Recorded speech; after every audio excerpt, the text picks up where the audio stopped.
अस्तगफिरुल्लाह रब्बी मिन कुल्लि ज़ंबिन व तूबु अलैहि लियुज़हिबहुम शफ़ा। अस्तगफिरुल्लाह रब्बी मिन कुल्लि ज़ंबिन व तूबु अलैहि लियुज़हिबहुम शफ़ा। अस्तगफिरुल्लाह रब्बी मिन कुल्लि ज़ंबिन व तूबु अलैहि लियुज़हिबहुम शफ़ा। अस्तगफिरुल्लाह रब्बी मिन कुल्लि ज़ंबिन व तूबु अलैहि लियुज़हिबहुम शफ़ा।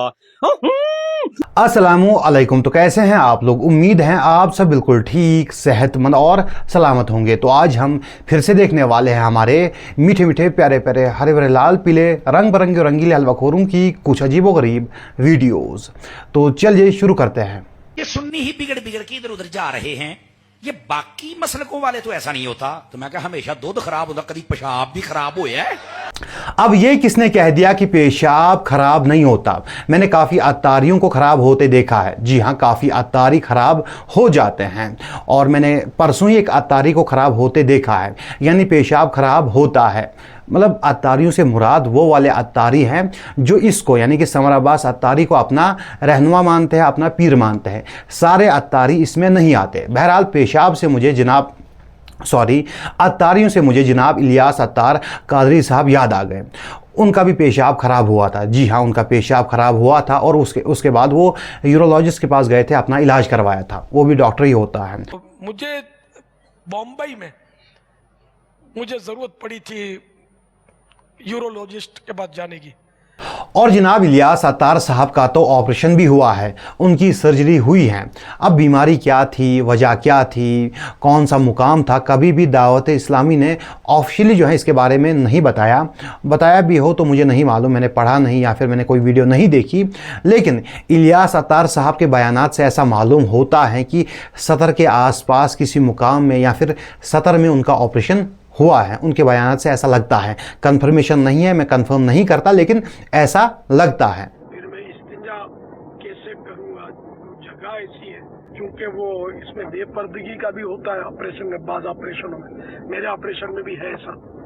तो डॉक्टर के अलावा मैं दरखास्त करूंगा कि जिसकी गैर जरूरी कोई भी स्टाफ का फर्द जो है वहाँ मौजूद ना हो, ताकि सत्र देखने का जो गुनाह है ना उससे बचा।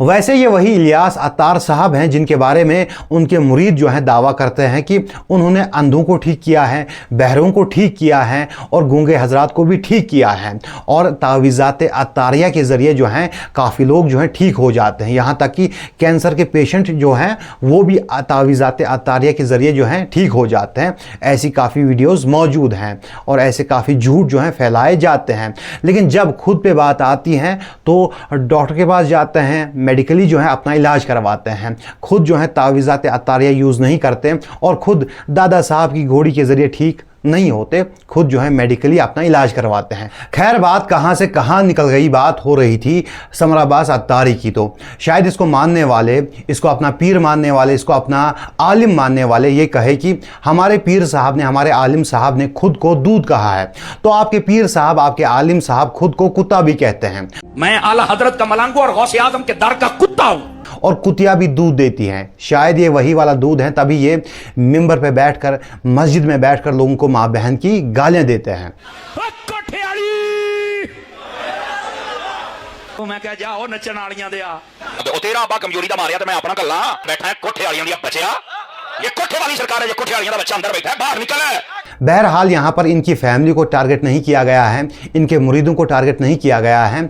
सिर्फ और सिर्फ समर अब्बास अत्तारी को ये बात कही गई है क्योंकि ये लोगों को बुरे बुरे अलकाबात से पुकारते हैं, उनको गालियाँ देते हैं, बाकी जो मसलक हैं उनको भी गालियाँ देते हैं। और अगर आप चाहते हैं कि आपके साथ तमीज़ से बात की जाए तो आपको भी तमीज़ सीखनी होगी। बहरहाल यहाँ पर कोई बरेलवी जो हैं, कोई अत्तारी जो हैं खुद पर ना ले, ये बात सिर्फ और सिर्फ समर अब्बास अत्तारी को कही गई है। खैर, अब चलते हैं अगली वीडियो की तरफ। जनाब फेसबुक पे चल रहा है कि मौलवियों ने फतवा दिया जिहाद का, तो सबसे पहले मौलवी जाएं, असी क्यों जाइए? तो मैं क्या अपने निकाह वाले दिन भी आख्या करके मौलवियां निकाह पढ़ाया, तो सब तो पहले मौलवी जाना, असी क्यों जाइए? हुण चुप हो गए नहीं सारे भी, आ की बने जनाब। देखे ना, गल बंदा करे एक बार, अगले दे धुएं निकल जान। बोलो, हालांकि मैंने ये नहीं कहा कहां जाना है, मैं सिर्फ इशारा ही दिता है, तो समझ तुसी सारे ही गए हो, बड़े टेक्निकल बंदे बड़े हो। देखो ना, जिहाद का जी मौलवियां जिहाद का फतवा दिता ते मौलवी जान, ते जदों निकाह पढ़ाउंदे ने उदों भी सानू भी घलिया कर। कुछ हया करो, हया। कुछ हया करो हया, कुछ हया करो हया। जो इंसान खुद को कुत्ता कहता हो उससे तमीज़ की तवक्को करना कुछ ऐसा ही है जैसे पॉर्क्यूपाइन से मोर के पंख की उम्मीद करना। वैसे कुत्ते की दुम जो है वो टेढ़ी ही रहती हैं, वो सीधी नहीं होने वाली। खैर, इसकी बदतमीज़ियों पर मैं ऑलरेडी वीडियो बना चुका हूँ, 1-2 वीडियोज़ हैं, आप खुद जाके देख सकते हैं, बार बार वही बातें नहीं दोहराऊंगा। एक वक्त था जब हमारे प्यारे नबी मुस्तफ़ा मोहम्मद सल्लल्लाहु अलैहि वसल्लम जंग का फरमान जारी करते थे, खुद भी जंग में शरीक होते थे, अपने दोस्तों को, अपने अहबाब को, अपने रिश्तेदारों को और अपने जो ख़ास लोग हैं उनको भी जंग में शरीक करते थे और ख़ुद भी शरीक होते थे। यहाँ तक कि आप अलैहिस्सलाम का दंदाने मुबारक भी शहीद हुआ है, दांत मुबारक भी शहीद हुआ है एक जंग में, और सहाबा भी ऐसा ही करते थे। और फिर बात आई हमारे इन मौलवियों की, इन मुफ्तियों की और इन हलवाखोरों की। यहाँ पर बात सिर्फ हलवाखोरों की नहीं हो रही है, सभी की बात हो रही है। ये लोग दीन के नाम पे खाते हैं, दीन के नाम पे पलते हैं, दीन के नाम पर प्रॉपर्टीज़ बनाते हैं, लेकिन जैसे ही जंग की बात आती है, जैसे ही जिहाद की बात आती है तो गरीब के बच्चे को आगे कर देते हैं, गरीब को आगे कर देते हैं। तो ऐसा क्यों है? आपके बच्चे को भी हक है शहीद होने का, आपको भी हक है शहीद होने का। क्यों सिर्फ गरीब का बच्चा जो है वो शहीद होता है, आपके बच्चे शहीद क्यों नहीं होते? आपके बच्चे जो हैं बड़ी बड़ी यूनिवर्सिटीज़ में पढ़ते हैं, बड़े बड़े कॉलेजेस में पढ़ते हैं और बड़े बड़े मदारिस में पढ़ते हैं, और आप जो है एसी वाले कमरों में रहते हैं और एसी वाली गाड़ियों में रहते हैं, और गरीब के बच्चे जो हैं वो शहीद होते हैं। हम जिहाद के ख़िलाफ़ नहीं हैं, हम जंग के ख़िलाफ़ नहीं हैं। हम कहते हैं कि अगर आप फतवा जारी कर रहे हैं तो आप भी शरीक हो जाइए, आपके बच्चे भी शरीक होने चाहिए। हम ये कहते हैं। आप एसी वाले कमरे में बैठकर दुआएं करते हैं कि या अल्लाह हमें शहादत की मौत अता फरमा। अब भला कौन हलवे की प्लेट में बम रख के जाएगा, कौन कबाब में बम फिट करके जाएगा? आपको उसके लिए मैदान में आना पड़ेगा। हम यही कहते हैं कि ये क्या बात हुई कि आपका बच्चा जो है वो दीन के नाम पर पले, आपका बच्चा जो है दीन के नाम पर खाए, और शहादत की मौत जो है वो गरीब का बच्चा जो है हासिल करे, आपके बच्चे का हक छीन ले। हम ये कहते हैं कि आप एक काम कीजिए, जब भी जिहाद का फतवा दे तो पहले अपने बेटे को भेजिए, उसके पीछे पीछे हम भी आएंगे, हमारे बच्चे भी आएंगे, हमारे भाई भी आएंगे।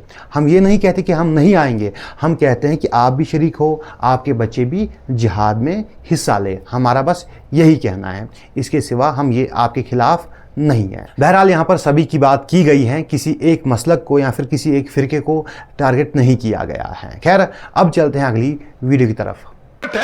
तेरी करिए ट्यूनिंग जरूरत है तेनू, और मैं क्या समझ कादरी है तू। गौस पाक फरमाते हैं नजर तो वलोल कई तो शरीफों को नारे लो हमें तो सिर्रे हाली। फरमाया अगर मैं तवज्जो करूं यूं दोजख की तरफ तो दोजख का निशान भी बाकी ना बचे। फरमाया अगर मैं तवज्जो करूं यूं दोजख की तरफ तो दोजख का निशान भी बाकी ना बचे। तो करो ना फिर, जब देखो तब लंबी लंबी फेंकते हो, जब देखो तब लंबी लंबी जो है कहानियां सुनाते हो। भाई करो ना फिर, करो, हम भी देखते हैं। भाई परेशान हो गए, हम भी सभी परेशान हो गए। आपके गौस साहब के दावे खत्म ही नहीं होते, जब देखो तब आपके गौस साहब के दावे जो हैं बड़े बड़े होते हैं, लेकिन करते कुछ है नहीं। तो करो ना यार, दिखा दो, देखते हैं कि भाई क्या कर सकते हैं आपके गौस साहब।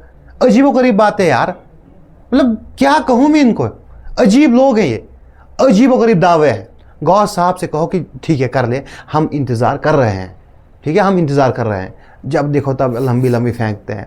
बहरहाल सहाबा जब उनके सामने दोज़ख का जिक्र किया जाता तो कांप जाते थे, डर जाते थे, जहन्नुम से पनाह मांगते थे। और एक तरफ इनके पीर हजरात हैं, कहते हैं कि हम दोज़ख को मिटा देंगे, उसका निशान बाकी नहीं रहेगा। भाई करो ना, देखते हैं क्या कर पाते हो। और ये बंदा है ना, मतलब ये दिमागी मरीज़ है, ये जहनी मरीज़ है, इसको यार किसी पागल खाने में ले जाओ।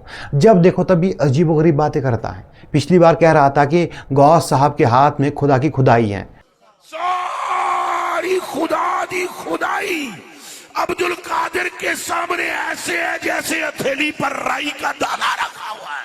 मतलब क्या कहोगे इसको? भाई इसको एक काम करो, इसको कहीं ले जाओ यार, ये जहनी मरीज़ है, सच में ये जहनी मरीज़ है।